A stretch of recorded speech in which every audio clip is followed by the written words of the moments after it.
धन्यवाद देते हैं प्रभु जी आज के इस सुंदर समय के लिए पिता परमेश्वर।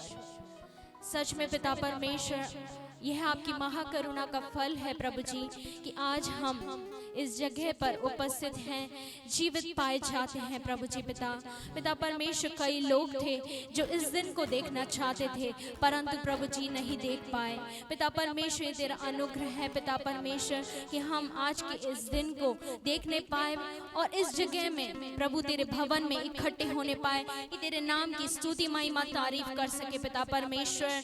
पिता परमेश्वर, तू महान है प्रभु जी, तेरे जैसा कोई नहीं प्रभु जी। पिता परमेश्वर, इस वक्त में प्रभु जी जब हम स्तुति और आराधना को करें प्रभु जी, तेरा सिंहासन हमारे बीच में लगने पाए प्रभु जी, तेरी सामर्थ प्रभु जी हम में से प्रत्येक को छूने पाए पिता परमेश्वर। जब हम वचन में से सीखें प्रभु जी पिता परमेश्वर, वो वचन अधिकाई से हमारे जीवन में, हमारे हृदय में वास करने पाए प्रभु जी पिता परमेश्वर।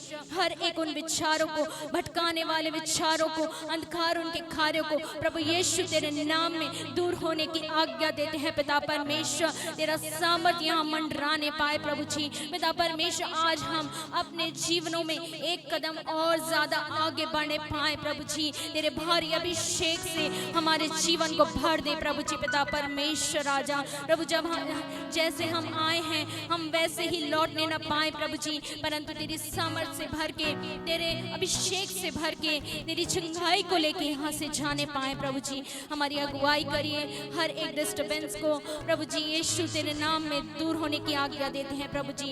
एकाग्रचित होकर तेरे महिमा स्तुति और आराधना करने के लिए बल शक्ति सामर्थ दीजिए प्रभु जी पिता परमेश्वर। हर एक पे तेरे पवित्र आत्मा की छाप होने पाए प्रभु जी पिता परमेश्वर। हर एक इंस्ट्रूमेंट्स को, हर एक गाने बजाने वालों को प्रभु, तेरी महिमा करने वालों को, सबको तेरे हाथों में सौंपते हैं।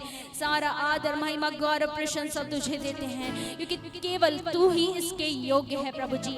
इस बिंदी प्रार्थना को प्रभु यीशु मसीह के नाम में होके मांग लेते हैं, सुनो कबूल कर ले मेरे पिता, आमीन आमीन।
इधर उधर ना देखें, इधर उधर बात ना करें।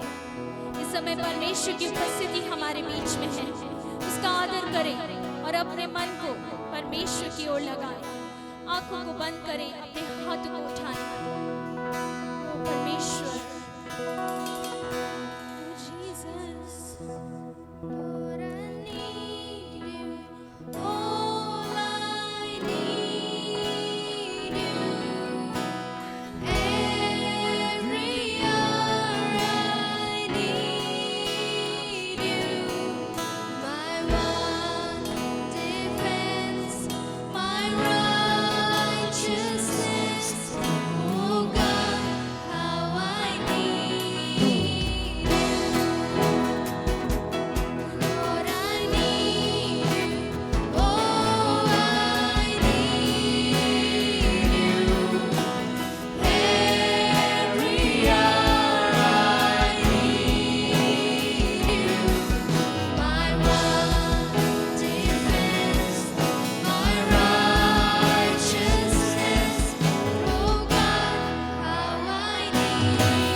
परमेश्वर की जरूरत है। कोई भी ऐसा क्षण नहीं जो हम अपनी शक्ति से जी सकते हैं, परंतु हर क्षण हमें प्रभु तेरी जरूरत है। प्रभु हमारे संग बने रहिए। जीसस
प्रभु आपसे प्रेम करता है, क्योंकि आप उसकी अपने हाथों की सृष्टि है।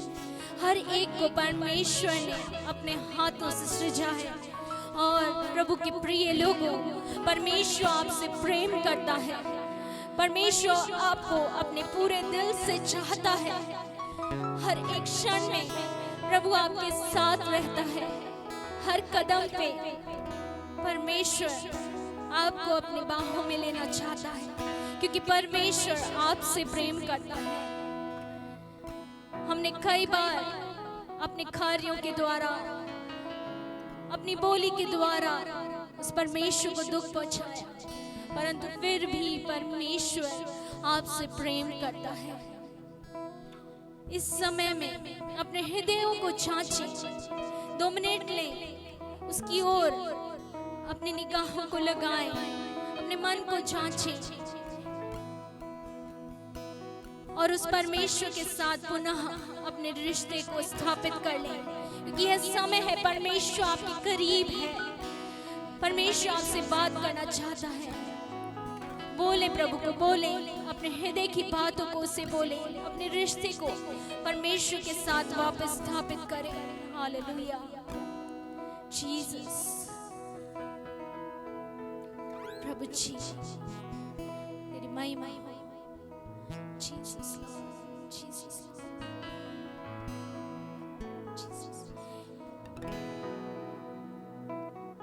एक बार फिर हम इस पद को गाएंगे और अपने पूर्ण हृदय के साथ गाएंगे, अपने दिल की गहराइयों से परमेश्वर को इस बात को कहेंगे। मैंने पूछा प्रभु से, तू क्यों करता मुझसे इतना प्यार। पूछा प्रभु से, तू क्यों करता मुझसे इतना प्यार। उसने कहा पूरे दिल से, क्योंकि तू है मेरे हाथों की रचना। उसने कहा पूरे दिल से, क्योंकि तू है मेरे हाथों की रचना। पूछा प्रभु से, तू क्यों करता मुझसे इतना प्यार। मैंने पूछा प्रभु से, तू क्यों करता मुझसे इतना प्यार।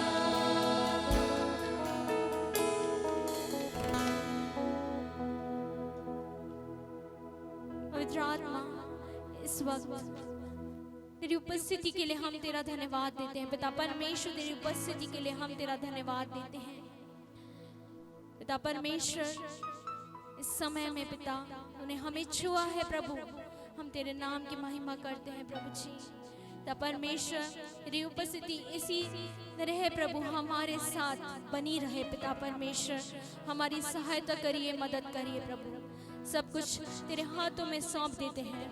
इस विनती प्रार्थना को प्रभु यीशु मसीह के नाम में होकर मांग लेते हैं। सुनो, कबूल कर ले पिता, आमीन। Praise the Lord. मैं आशा और विश्वास करता हूं कि प्रभु अद्भुत रीति से आप लोग को छू रहा है। हालेलुया।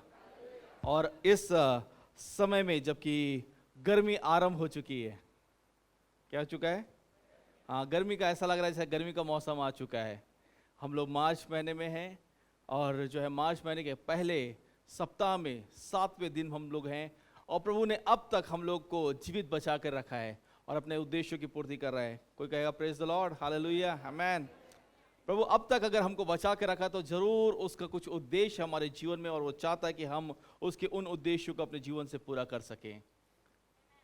और यदि आज आप यहाँ पर बैठे हुए हैं तो आप इसलिए बैठे हैं क्योंकि वो चाहता है कि आपके जीवन में, आपके परिवार में, आपके घरों में जो है उसकी शांति आ जाए, वह जो है उन सच्चाइयों को बहाल कर सके जिसकी आपको ज़रूरत है। वह चाहता है कि आपके घरों में छुटकारे को बहाल कर सके जिसकी आपके घरों में ज़रूरत है। और वह चाहता है कि उसकी शांति और उसका वह अनंत जीवन का काम जो उसने आपके जीवन में काम आरंभ किया है, वह उस मसीह के आने तक सदैव चलता रहने पाए। आइए हम बाइबल में से निकालेंगे फिलिपियों की पत्री, उसका पहला अध्याय और उसका 6 पद। फिलिपियों की पत्री, उसका पहला अध्याय उसका 6 पद।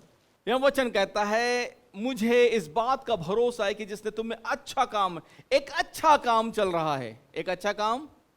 अगर हम लोग अखबार को उठा के पढ़ेंगे, आज के अखबार को उठा के पढ़ेंगे, तो उसमें बहुत से नकारात्मक खबरें, बहुत सी बुरी खबरें हैं, बहुत से दुखद समाचार हैं।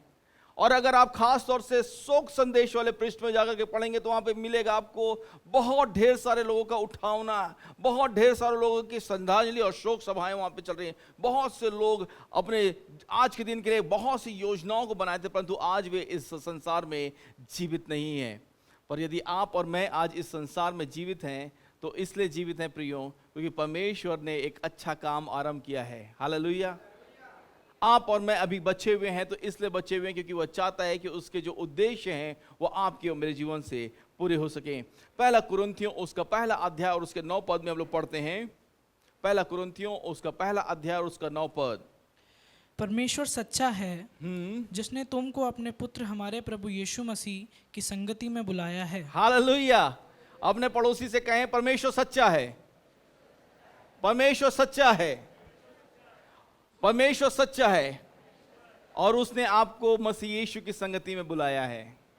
हालेलुया। आप में से बहुत से लोग बहुत सारी प्रकार की संगति में जाके आ चुके हैं, बहुत से सत्संग में जाकर के आ चुके हैं, पर आज आप मसीह सत्संग में आए हुए हैं। मसीह के सत्संग में आकर के जब आप यहाँ पर हैं, आराधना करने के लिए एकत्रित हुए हैं, तो आप जानिए कि प्रभु आपके जीवन में काम करना चाहता है। वचन में लिखा है, परमेश्वर सच्चा है जिसने तुमको अपने पुत्र हमारे प्रभु यीशु मसीह की संगति में बुलाया है। तो वह परमेश्वर सच्चा है। बोलिए, परमेश्वर सच्चा है। और आज जो मैं बात करने जा रहा हूं, आज मैं बात करने जा रहा हूं मसीह संगति के लिए 3 बातें जरूरी है।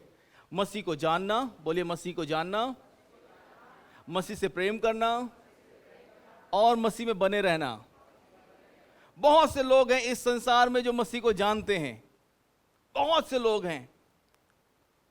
वे लोग क्या करते हैं? मसीह को, पर उससे प्रेम नहीं करते, उससे प्रेम नहीं करते।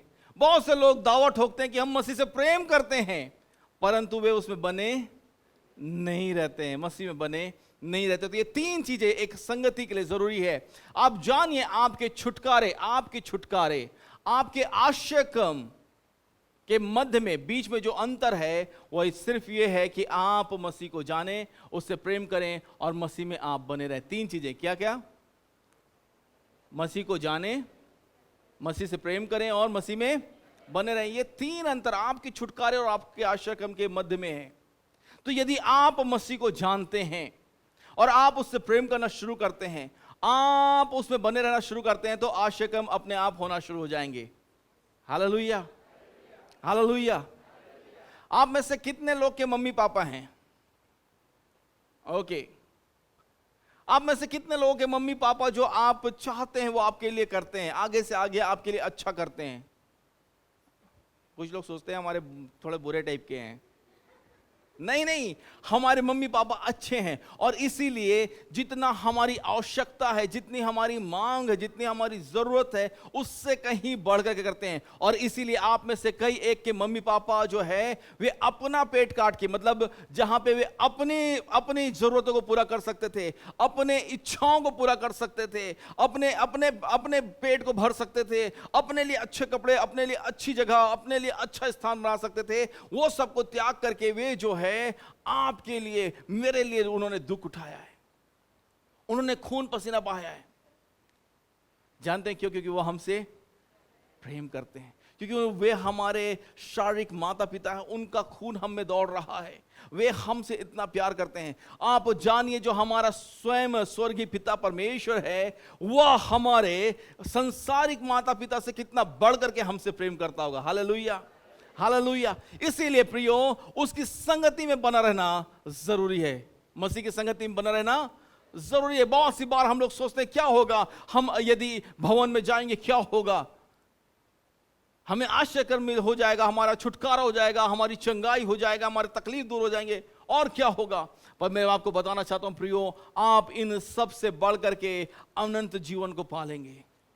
हालेलुया, अनंत जीवन को पालेंगे। और यही परमेश्वर का ध्येय है, उद्देश्य है कि आप और मैं जो है संसार के और हमारी तमाम जरूरतों से बढ़ करके उसके अनंत जीवन को प्राप्त कर लें।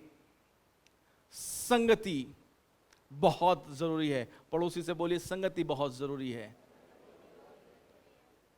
जब कोविड के समय में लॉकडाउन था और भवन में प्रार्थनाएं नहीं हो रही थी, बहुत से लोग फोन करके कह रहे थे कि कब से वापस प्रार्थना शुरू होगी, कब से प्रार्थना सभा शुरू होगी। हम वापस आना चाहते हैं, हम चाहते हैं हम भवन में आए, हम प्रार्थना करें, हमारे लिए प्रार्थना की जाए, हम आराधना कर सकें। और देखिए वो दिन आ गया कि आज हम भवन में हैं। हालेलुया। परंतु जरूरी है कि हम क्या करें। फिलिपियों उसका 3 अध्याय उसका 10 पद कहता है, फिलिपियों उसका 3 अध्याय उसका 10 पद, ताकि मैं उसको और उसके मृत्युंजय की सामर्थ को और उसके साथ दुखों में सहभागी होने के मर्म को जानूं और उसकी मृत्यु की समानता को प्राप्त करूं। आप जानिए कि यहां पर फिलिपियों की कलीसिया को पौलुस लिख करके कह रहा है कि मैं मेरे जीवन का लक्ष्य है कि मैं मसीह को जान लूं। मैं मसीह को क्या कर लूं? जान लूं। मैंने कहा संगति के लिए जरूरी है कि हम उसे जान लें, मसीह को हम जान लें। और यही बात पौलुस कह रहा है कि मैं उसे जान लेना चाहता हूं, उसकी मृत्यु जैसे सामर्थ को, उसके दुखों में सहभागी होने के मर्म को मैं क्या कर लूं? जान लूं।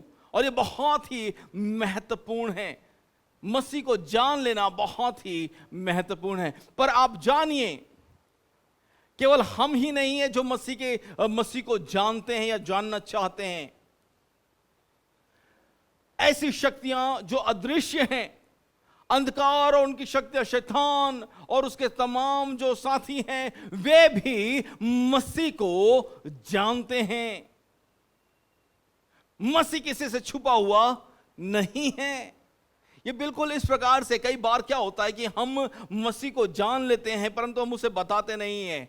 यीशु मसीह कई बार जो है ना एक हीरे के समान है। कैसा है वो इतना बड़ा हीरा है।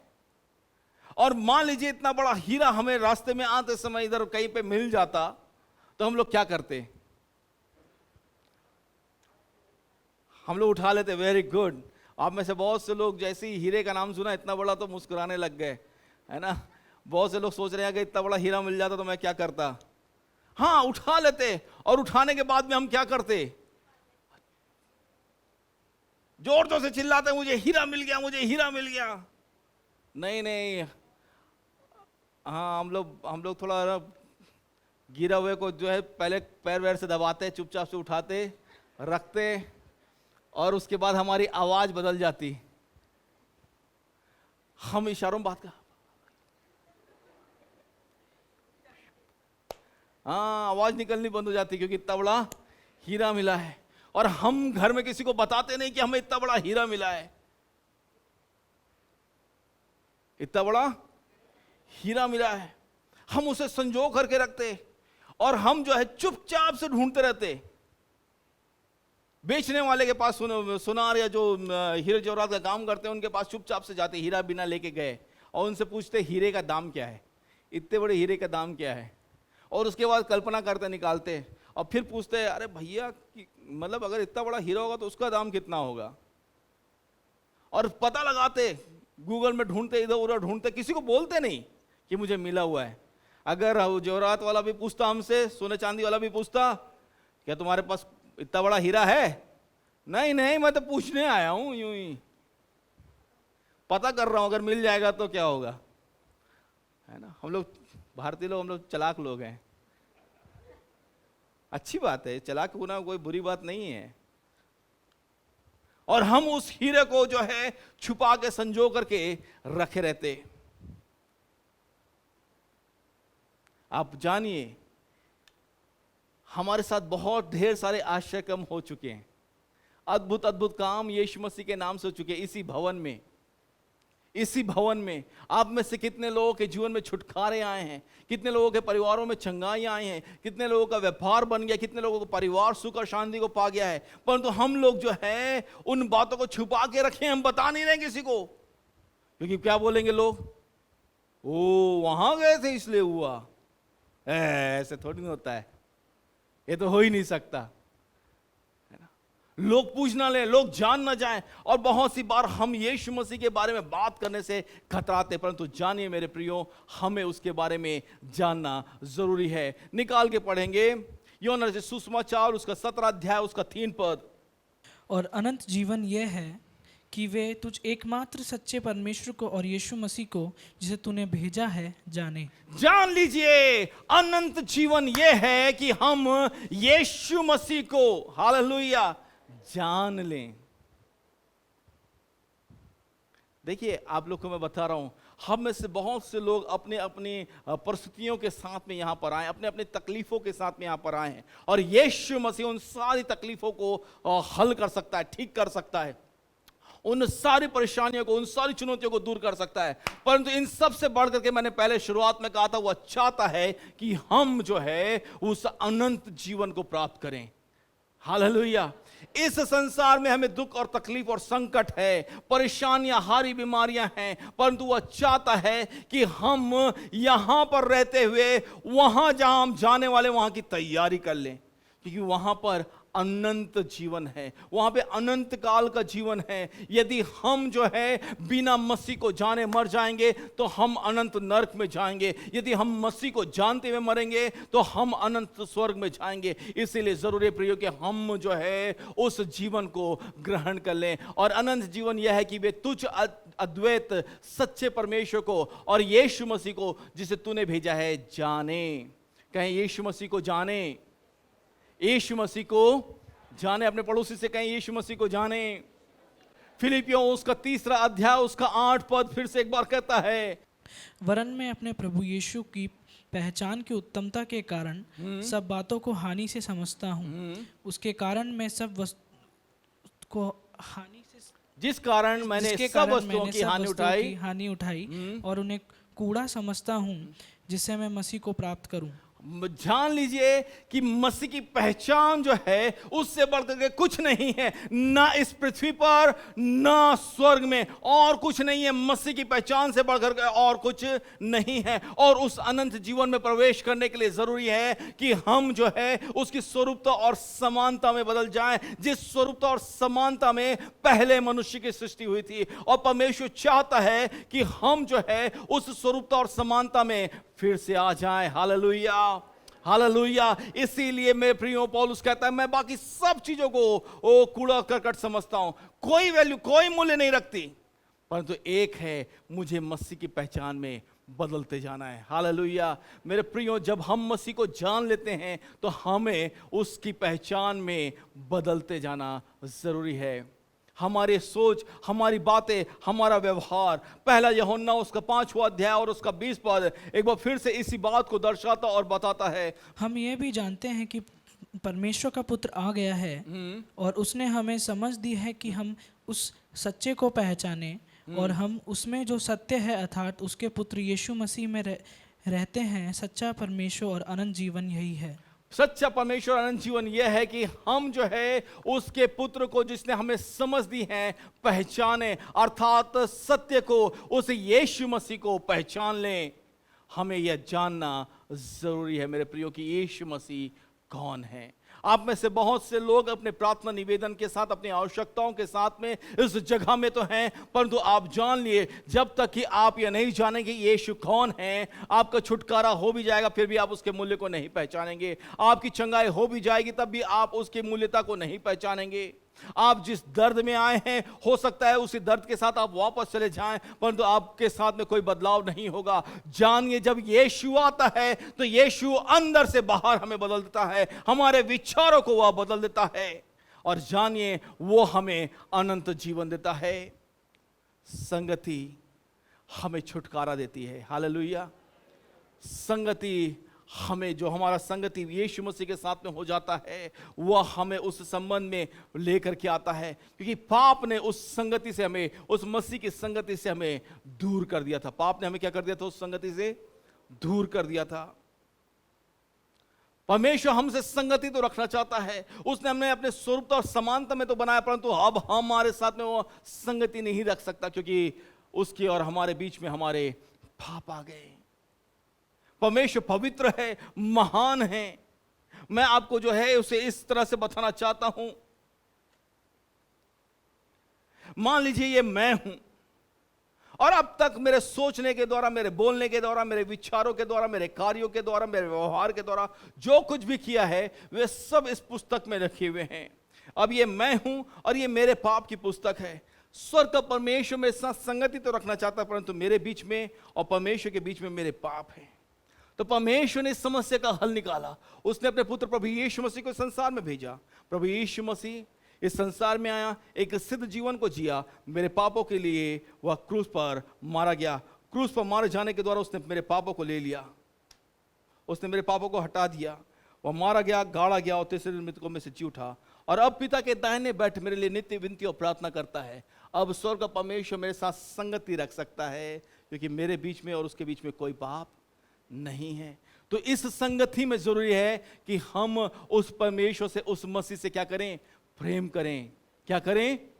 प्रेम करें। उस मसीह से प्रेम किया जाना जरूरी है प्रियो। क्यों हमें उस मसीह से प्रेम करना है? क्योंकि वह चाहता है कि हम उसके प्रेम से भर जाएं, क्योंकि वह चाहता है कि हम उसके प्रेम में बढ़ने पाए, क्योंकि वह चाहता है कि हम उसके प्रेम में बने रहने पाए। व्यवस्था विवरण उसका 6 अध्याय उसका 5 पद कहता है कैसे हम उस मसीह से हमें प्रेम करना चाहिए, कैसे हम उस परमेश्वर से प्रेम करना चाहिए। तू अपने परमेश्वर यहोवा से अपने सारे मन और सारे जीव और सारी शक्ति के साथ प्रेम रखना। हाँ, तू अपने परमेश्वर से अपने सारे मन से, सारे प्राण से, सारे शक्ति से प्रेम रखना। ये बहुत जरूरी है। बहुत सी बात, बहुत सी चीजें आकर के हमारे और परमेश्वर के प्रेम के बीच में आ जाती है, परंतु मैंने बोला हमारा स्वर्ग का परमेश्वर हमारे साथ संगति रखना चाहता है, हमारे साथ संबंध रखना चाहता है, और वह चाहता है कि हमारे बीच में जो चीजें हैं, संसारिक चीजें हैं, जो लोभ है, वह सब निकल जाए, ताकि वह हमारे साथ में प्रेम रख सके। इसके लिए जरूरी है कि हम अब उस परमेश्वर से प्रेम रखें। यहोशू की पुस्तक उसका 23 अध्याय और उसके 11 पद में यहोशू वहां पर लिखता है कि हमें परमेश्वर से प्रेम करना जरूरी है। इसलिए अपने परमेश्वर यहोवा से प्रेम रखने की पूरी चौकसी करना क्या है? सावधान रहना, हमेशा सजग रहना, लगातार प्रयास करते रहना कि मैं उससे प्रेम रख सकूं। कैसे? अपने पूरे मन से, अपने पूरे शक्ति से, अपने पूरे प्राण से, अपने पूरे जीव से उसके साथ में प्रेम रख सकूं, उसके साथ बना रह सकूं। मैं प्रयास करता रहूं कि मैं उससे प्रेम कर सकूं। मैं जानता हूं यहां पे बहुत से लोग, आप लोग बैठे हुए हैं, बहुत से विवाहित जोड़े यहां पर बैठे हुए हैं, और आप समय समय पर अपने जोड़े को जो है अपने प्रेम का प्रदर्शन करते हैं, बताते हैं कि आप उससे प्रेम करते हैं। बहुत सी बार शब्दों के द्वारा और बहुत सी बार बहुत से गिफ्ट्स और दूसरी चीजों को देने के द्वारा जो है आप प्रदर्शन करते हैं कि आप उनसे प्रेम करते हैं। आपके पति को जो पसंद है आप वह खाना तैयार करते हैं, आप वो कपड़े देते हैं, आप वो चीजें देते हैं जो आपके पति को पसंद है, आप अपनी पत्नियों को वो चीजें देते हैं जो वो आपकी पत्नी को पसंद है, आप उन्हें बाहर घुमाने लेके जाते हैं, क्योंकि क्या है? Love is in action. प्रेम जो है वो कार्यान्वित है, वो दिख रहा है, प्रदर्शित किया जा रहा है, और ये होना बहुत जरूरी है। जब हम परमेश्वर के साथ भी प्रेम रखते हैं तो ये होना बहुत जरूरी है। पहला यूहन्ना उसका 4 अध्याय उसका 10 पद। प्रेम इसमें नहीं कि हमने परमेश्वर से प्रेम किया, पर इसमें है कि उसने हमसे प्रेम किया और हमारे पापों के प्रायश्चित के लिए अपने पुत्र को भेजा। देखिए, ये है प्रेम का प्रदर्शन। Love is in action. प्रेम जो है वो क्रियान्वित है। क्या हो रहा है? परमेश्वर ने हमसे प्रेम किया और हमारे पापों के प्रायश्चित के लिए अपने एक लौते पुत्र को दे दिया। मेरे प्रियो, हमारा प्रेम भी उसके प्रति प्रदर्शित होना जरूरी है। हम ये कहते रहे कि प्रभु हम तुझसे प्रेम करते हैं, ये काफी नहीं है, परंतु अपनी क्रियाओं से उस प्रेम को प्रदर्शित करना जरूरी है। यदि आपको छुटकारा मिला है, यदि आपके जीवन में चंगाई हुई है, यदि आपको परमेश्वर ने जो है आपके जीवन में अद्भुत काम किया है, तो आप उसे दूसरों को बताएं कि परमेश्वर ने मेरे जीवन में इस अद्भुत काम को किया है। यीशु मसीह के नाम से ये काम मेरे जीवन में हुआ। जब मैं भवन में गया, जब मैं भवन में गई, मेरे लिए प्रार्थना की गई और ये काम हुआ है। आप भी चलिए, आप भी चलिए। देखिए वहां पर आपके लिए भी अद्भुत काम हो सकता है। क्या कर रहे हैं? परमेश्वर ने जो काम किया उसको आप प्रदर्शित कर रहे हैं, अपने प्रेम को परमेश्वर के प्रति जो है प्रदर्शित कर रहे हैं और दूसरों को बता रहे हैं। मेरे प्रियो, जानिए पहला यूहन्ना के पत्री उसका 4 अध्याय और इसी का 19 पद इस प्रकार से कहता है, हम इसलिए प्रेम करते हैं कि पहले उसने हमसे प्रेम उसने पहले हमसे प्रेम किया, इसलिए हम उससे प्रेम करते हैं। संगति के लिए जरूरी है कि आप उसे जानें। दूसरी बात जो है संगति के लिए जरूरी है कि आप उससे प्रेम करें। और तीसरी बात संगति के लिए जो जरूरी है वो है, उसमें बने रहने के लिए जरूरी है, वो ये है कि आप उसमें बने रहें। पड़ोसी से बोले उसमें, मसीह में बने रहें।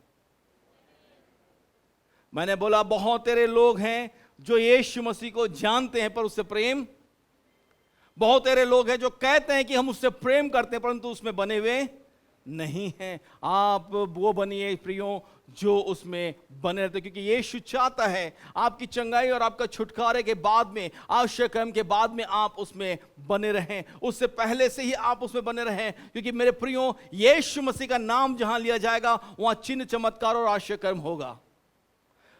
दुष्ट की शक्तियां वहां से भागेंगी, क्योंकि यीशु के नाम में ये काम होने जरूरी हैं। हालेलुया। इस पृथ्वी के ऊपर में और इस आकाश के नीचे और कोई नाम नहीं दिया गया है, केवल यीशु मसीह का नाम है और उस नाम में अद्भुत काम होंगे। Hallelujah, hallelujah. उसमें बने रहें। यूहन्ना रचित सुसमाचार उसका 15 अध्याय उसका 4 पद उसमें कहते लिखा हुआ है, तुम मुझ में बने रहो हाँ और मैं तुम में। जैसे डाली यदि दाखलता में बनी ना रहे तो अपने आप से नहीं फल सकती। लिखा हुआ है तुम मुझ में बने रहो और मैं तुम में। जैसे ये बहुत जरूरी है। यीशु मसीह हम में बनना चाहता है। यीशु मसीह क्या करना चाहता है? बहुत सी बार हम चाहते हैं कि हम उससे मुलाकात करें। कहां? कहीं बिल्डिंग में, किसी बिल्डिंग में, कहीं मंदिर में, मस्जिद में, गिरजाघर में, कहीं और किसी और जगह में हम उससे मुलाकात करें, परंतु वह जो है हम में बसना चाहता है। हम सोचते हैं कि उसके लिए एक भव्य मंदिर का निर्माण करें, एक भव्य स्थान का निर्माण करें। विचार गलत नहीं है, विचार गलत नहीं है, परंतु आप सोचिए उस महान परमेश्वर को आप एक जगह में सीमित करना चाहते हैं जो हम में सीमित होना चाहता है, हम में बसना चाहता है। कहां? हम में बसना चाहता है। वह चाहता कि वह हम में रहे। कुरिन्थियों की पत्री में वो कहता है, क्या तुम नहीं जानते कि तुम्हारा शरीर परमेश्वर के आत्मा का मंदिर है और परमेश्वर की आत्मा तुम में वास करती है। मेरे प्रियो, वह हम में जिसे उसने बनाया है अपनी स्वरूपता और समानता में, उस मंदिर में वह बसना चाहता है, उस मंदिर में वह रहना चाहता है। और इसलिए लिखा हुआ है कि क्या तुम नहीं जानते कि तुम परमेश्वर के आत्मा का मंदिर हो और परमेश्वर का आत्मा तुम में वास करता है। और हम लोग पढ़ रहे थे यूहन्ना रचित सुसमाचार 15 अध्याय के 4 पद में, वो हम में बसना चाहता है, हम में बनना चाहता है और चाहता है हम उसमें बने रहें। ये जो बने रहना है ना, ये कंटिन्यूअस है, ये लगातार होने वाली प्रक्रिया है। बहुत सी बार हम लोग क्या सोचते हैं, एक बार भवन में आ गए काफी है। और हम लोग जो है भारतीय लोग, मैंने पहले बताया हम लोग कैसे लोग हैं, चालाक लोग हैं। कैसे लोग हैं? चालाक लोग हैं। तो हम लोग जो है सोचते हैं जो भी हम लोगों ने चढ़ावा चढ़ा दिया,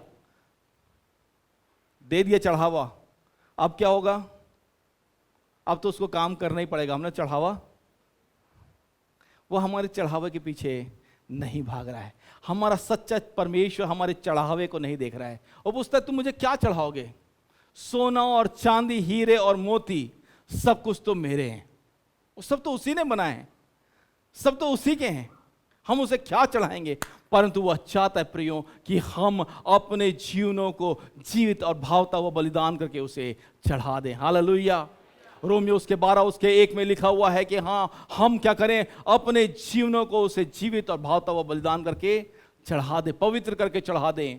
इसलिए हे भाइयों, मैं तुमसे परमेश्वर की दया स्मरण दिलाकर विनती करता हूं कि अपने शरीर को जीवित और पवित्र और परमेश्वर को भावता हुआ बलिदान करके चढ़ाओ। यही हमारा तुम्हारी आत्मिक सेवा है। जरूरी है कि हम अपने आप को उसके लिए दे दें। मेरे प्रियो, दूसरी बात उसमें बने रहने के लिए जो जरूरी है वह है दूसरा यूहन्ना की पत्री उसका पहला अध्याय और उसका 9 पद वहां पे लिखा हुआ है। जो कोई मसीह की शिक्षा से आगे बढ़ जाता है और उसमें बना नहीं रहता, उसके पास परमेश्वर नहीं। जो कोई उसकी शिक्षा में स्थिर रहता है, उसके पास पिता भी है और पुत्र भी। हाँ, हमें अगर उसमें बनना है तो उसके लिए जरूरी है कि क्या हो, हम मसीह की इस शिक्षा में जो उसके वचन अनुसार है इसमें बढ़ चलें, इसको सीखते जाएं, इसको मानते जाएं, उसकी आज्ञाओं को पूरी करते जाएं। पहला यूहन्ना 4:13 में भी यही बात फिर से दोहराया गया है। हम लोग निकाल के पढ़ेंगे कुलुस्सियों उसका 2 अध्याय उसका 6 पद। अतः जैसे तुमने मसीह यीशु को प्रभु करके ग्रहण कर लिया है, वैसे ही उसी में चलते रहो। क्या करते रहो? चलते रहो। पड़ोसी से बोले चलते रहो। मसीह में चलते रहो। मसीह में चलते रहना बहुत जरूरी है, क्योंकि हमने यीशु मसीह को क्या कर लिया? हमने जान लिया, यीशु मसीह से प्रेम कर लिया। यीशु मसीह में अब बने रहने के लिए जरूरी है कि हम क्या करें? उसे ग्रहण करने के बाद उसमें चलते रहें। बहुत से आप में से बहुत सारे लोग हैं जो जानते हैं कि आपके साथ में कुछ और लोग भी आते थे, उनके लिए प्रार्थना की गई, प्रभु यीशु मसीह के नाम से उनका छुटकारा हो गया। अब उन्होंने आना बंद कर दिया, क्योंकि क्या लगा उन्हें? जिस काम के लिए आ रहे थे हो गया। पर आप जानिए, मसीह जो है वह अनंत जीवन देने वाला है। मसीह कौन है? मसीह अनंत जीवन देने वाला है, और वह चाहता है कि जब आपने उसके साथ में शुरुआत की है तो आप उस अनंत जीवन को भी प्राप्त करें। Hallelujah, hallelujah. तो क्या करें? आप उस मसीह की संगति में बन जाएं, उस मसीह को जानें, उस मसीह से प्रेम करें और उस मसीह में बन जाएं। हालेलुया। आइए अपनी आंखों को बंद करें, अपने सरों को झुकाएं, हम प्रार्थना में जाएंगे। अपने मन में जो है इस बात को कहें कि प्रभु मैं तुझ में बनना चाहता हूं, मैं तुझे जानना चाहता हूं, मैं प्रभु जी तुझसे प्रेम करना चाहता हूं। क्योंकि मेरे प्रियो, आप में से बहुत सारे लोगों की प्रार्थनाएं नहीं सुनी जा रही, क्योंकि आप जो है सोचते हैं मैं उसे जानता हूं, काफी है। पर मैं आपको कहना चाहता हूं कि आपको उससे प्रेम करना जरूरी है। मैं आपको उत्साहित करने के लिए कहना चाहता हूं कि आपको जरूरी है कि आप उसमें बन जाएं।